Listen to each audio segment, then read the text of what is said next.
شروع ہوگا۔ ساتھ ہی ساتھ آپ جانتے ہیں کہ مجلس کی نمائندگی پر حلقہ اسمبلی کاروان میں گولکنڈہ میں جو بچیوں کے لیے جونیئر اور ڈگری کالج ہے، میں نے خود اپنے ایم پی فنڈ سے وہاں پر کروڑوں روپے دیے ہیں، نئی بلڈنگیں بنی ہیں، وہاں پر انفراسٹرکچر کے لیے انتظام کیا گیا ہے، اور پھر مجلس کی طرف سے ہر سال جتنے گورنمنٹ کے اردو میڈیم مدارس ہے وہاں پر مجلس اتحاد المسلمین کی طرف سے ہر سال قریب 17,000 طلباء اور طالبات میں ایجوکیشن کٹ دیا جاتا ہے۔ تو حلقہ اسمبلی کاروان کے بہت سے گورنمنٹ کے اردو میڈیم مدارس میں یہ اسکیم 2005 سے مرحوم فائد سالار ملت نے شروع کی تھی، وہ آج بھی چل رہی ہے۔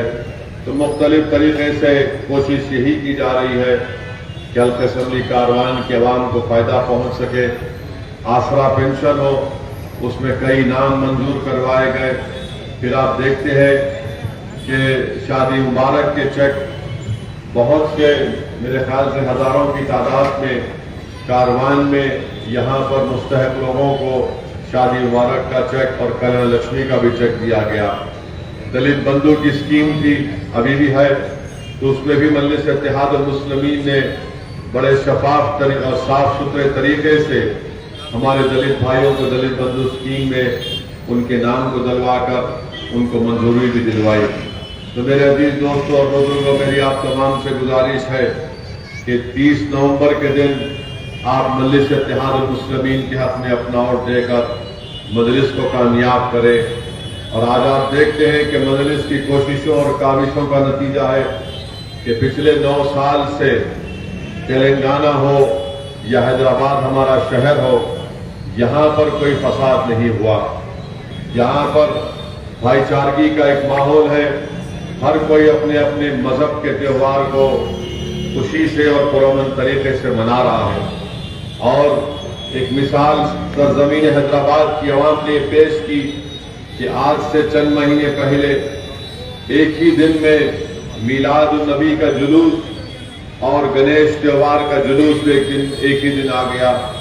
تو اس 1-2 مہینہ پہلے میں نے اس بات کو رکھا تھا کہ ایک ہی دن میں دونوں جلوس نکلیں گے تو بہت سی پریشانیوں کا سامنا ہم کو کرنا پڑ سکتا ہے، مگر آپ دیکھتے ہیں کہ پورے ملک میں سب سے پہلے اگر پہل کی تو حیدرآباد کے عوام نے کی، اور یہاں پر مسلمانوں نے آگے بڑھ کر کہا کہ ہم اپنا میلاد کا جلوس 2 دن کے بعد نکالیں گے کیونکہ اس دن گنیش کا جلوس نکلتا ہے۔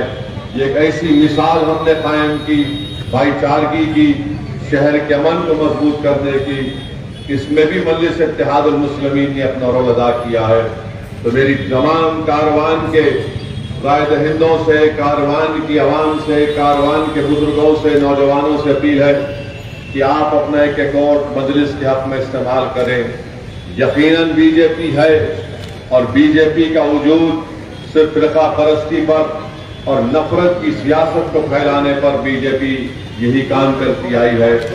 آج آپ کو جان کر آپ جانتے ہیں کہ جب پورے ملک میں کووڈ کی 2 ویو ہوئی تھی، جب کووڈ میں غریب عوام پس رہا تھا، مر رہا تھا، پریشان تھا، تو کون تھا جو کووڈ کے پیشنٹ تک آکسیجن کے سلنڈر پہنچا رہا تھا؟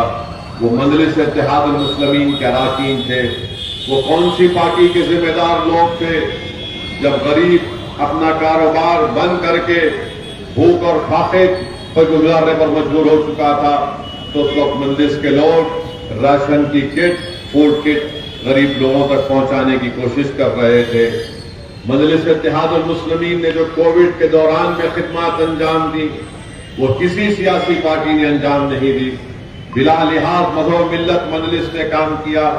مجھے اچھی طرح یاد ہے کہ راتوں میں فون آتے تھے کہ ہم کو اسپتال میں بیڈ کی ضرورت ہے، اور ہم لوگ گورنمنٹ کے اسپتالوں میں فون کرتے تھے، پرائیویٹ ہاسپٹل میں فون کرتے تھے، اور اس کے بعد اس خاندان کو بتاتے تھے جن کو ضرورت تھی۔ انتقال ہوا تو لوگوں کے کووڈ میں کئی لوگوں کی موت ہوئی، اور اس وقت بھی پریشان تھے کہ کیا لاش جو کووڈ کے پیشنٹ کی ہے ان کے افراد خاندان کو دی جائے گی۔ مجلس ہی وہ پارٹی تھی جس نے حکومت کے سامنے جا کر کہا، ہم نے مفتی کرام سے مشورہ کیا اور اس کے بعد مجلس نے جا کر حکومت سے کہا تھا کہ جس کسی کی موت ہوتی ہے حکومت اسی اسپتال میں ان کی ڈیڈ باڈی کو واش کر دے اور ایک کاٹن کے کپڑے میں لپیٹ کر مسلمان ہے تو مسلمان کو دے دے، یعنی جس مذہب کا جس دھرم کا اس کو دے دے۔ اور جیوں میں ہم نے لکھایا کہ اگر مسلمان ہوگا تو سیدھا قبرستان جائے گا اور ان کے خاندان کے 2 لوگوں کو اس جنازے یا لاش کے ساتھ جانے کی اجازت ہوگی۔ جیوں میں ہم نے لکھایا کہ قبرستان میں اسی جگہ پر ان کی نماز جنازہ ادا کی جائے گی اور پھر ان کی تدفین ہوگی۔ ہمارے ہندو بھائیوں کے لیے بھی ہم نے لکھایا تھا کہ ان کے مرنے والوں کی لاش کو سیدھا جا تو شمشان گاہ کے جہاں پر انتظام کیا جاتا ہے ان کے آخری رسومات کا۔ تو یہ کام مجلس کرتی آتی ہے، ہر وقت مجلس آپ کے درمیان میں رہتی ہے۔ یقیناً ہم میں کمزوریاں ہیں، میں اس بات کا اقرار کرتا ہوں، یقیناً ہم سے غلطیاں بھی ہوئی ہوں گی، میں اس کا بھی اقرار کرتا ہوں، مگر مجموعی طور پر اگر آپ دیکھیں گے کہ کون سی پارٹی کے لوگ سال کے 12 مہینے حلقہ اسمبلی کاروان میں عام عوام کو دستیاب رہتے ہیں تو مجلس اتحاد المسلمین کے اراکین ہے۔ تو میری آپ تمام سے یہی گزارش ہے کہ آپ ان باتوں پر غور فرمائیے اور اپنے ووٹ کا استعمال کریے، خدا کے لیے اپنے ووٹ کو ضائع ہونے سے بچائیے، اپنے پولنگ پرسنٹیج کو آگے بڑھائیے۔ اگر ہمارا پولنگ پرسنٹیج 45 اور 50 کے درمیان ہوگا اور 50% لوگ اپنے ووٹ کا استعمال نہیں کریں گے تو یہ آپ کا نقصان ہوگا۔ آپ کو 5 سال انتظار کرنا پڑے گا دوبارہ الیکشن میں اپنے پسند اور ناپسند کا اظہار کرنے کے لیے۔ اسی لیے میری آپ تمام سے گزارش ہے کہ آپ پولنگ پرسنٹیج کو بڑھائیے۔ بی جے پی کے پاس دکھانے کو کچھ نہیں ہے، اب تو بی جے پی اتنا کمزور ہو چکی ہے کہ بی جے پی ایک کارٹون نکالی ہے جس میں انہوں نے میری فوٹو ڈال دی کارٹون کے طور پر اور اس میں لکھا ہوا ہے کہ اسد الدین اویسی بی آر ایس کی اور کانگریس کی شادی کرانے والے۔ اب آپ بتائیے کہ قاضی اگر مجھے بنا رہے تو یاد رکھو میں ایسی تمہاری بی جے پی والوں کی شادی کراؤں گا کہ جو ہماری بھابھی دور بیٹھی ہے وہ متروں کے پاس آنا پڑے گا۔ اور کانگریس والوں کو میں بتانا چاہ رہا ہوں کہ جو تمہارا 55 سال کا بچہ، جو 55 سال کا عمر بچہ ہے اس کی بھی شادی کرا دوں گا میں۔ تو یہ ہمارا ہر چیز میں کچھ نظر نہیں آیا تو اسد الدین اویسی کو، ان کو کچھ نظر نہیں آیا تو ان کی ٹیم ہے۔ ارے بھائی صاحب میں کسی کی ٹیم نہیں ہوں، میں غریبوں کے لیے لڑتا آیا ہوں اور غریبوں کے لیے لڑتا رہوں گا۔ سوال یہ پیدا ہوتا ہے کہ کانگریس پارٹی ہو بی جے پی ہو، میں آپ کو بتا رہا ہوں کہ کانگریس اور بی جے پی میں کوئی فرق نہیں ہے۔ یہ دونوں پارٹی نہیں چاہتی ہے کہ مجلس غریب اور مظلوموں کی ایک آواز اس کو پنپنے دیا جائے یا آگے بڑھنے دیا جائے۔ ان کو غصہ اور حسد اس بات کا ہے کہ مجلس پورے ملک میں جا کر غریب اور مظلوم عوام کی آواز بن رہی ہے۔ ان کو حسد اس بات کی ہے کہ ایوان اسمبلی ہو تلنگانہ کا یا ایوان پارلیمنٹ ہو، وہاں پر مجلس کے نمائندے بے خوف ہو کر آپ کے مسائل کو پیش کرتے ہیں، حکومت کو جھنجھوڑتے ہیں، حکومت کو ایکسپوز کرتے ہیں۔ اسی لیے ان دونوں پارٹیوں کو بڑی نفرت ہے مجلس سے، یہ نہیں چاہتے کہ آپ کی قیادت اور مضبوط ہو۔ ان دونوں پارٹیز کا ایک ہی مقصد ہے کہ اسد الدین اویسی کو حیدرآباد میں روک دو۔ اگر یہ حیدرآباد سے باہر نکلے گا تو یہ غریب اور مظلوم عوام کو حیدرآباد کی کامیابی، سیاسی کامیابی کا راز بتا دے گا۔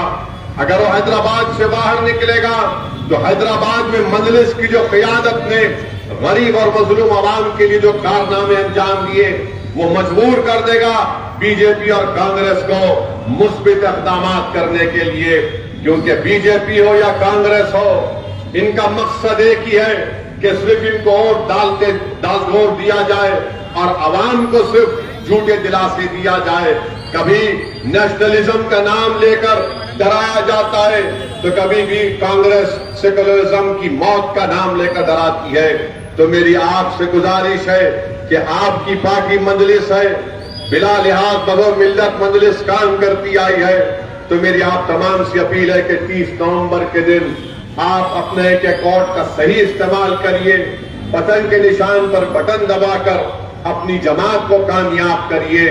مجلس کی کامیابی ہمارے اتحاد کی کامیابی ہوگی، مجلس کی کامیابی دلت مسلمان اور کمزور طبقات کی کامیابی ہوگی، مجلس کی کامیابی غریبوں کو طاقتور بنانے کی کامیابی ہوگی، مجلس کی کامیابی فرقہ پرستی کے خاتمے کی کامیابی ہوگی، مجلس کی کامیابی کانگریس جیسے مفاد پرست پارٹی کے ناپاک عزائم میں شکست دینے کی کامیابی ہوگی۔ تو میری آپ سے گزارش ہے کہ ایک اکاؤنٹ کا صحیح استعمال کریے اور اپنے تمام دوست احباب کو ترغیب دیجیے کہ 30 نومبر کے دن صبح کے وقت میں ہی نکل کر اپنے پولنگ بوتھ کو روانہ ہو کر مجلس کی کامیابی کے لیے ووٹ کا استعمال کریے اور کثرت سے دعا بھی کریے کہ اللہ سبحانہ و تعالی ہم کو عظیم الشان کامیابی سے ہمکنار کرے۔ مجھے اور بھی جلسوں میں جانا ہے، اسی لیے میں آپ سے اجازت چاہتا ہوں۔ السلام علیکم ورحمۃ اللہ وبرکاتہ۔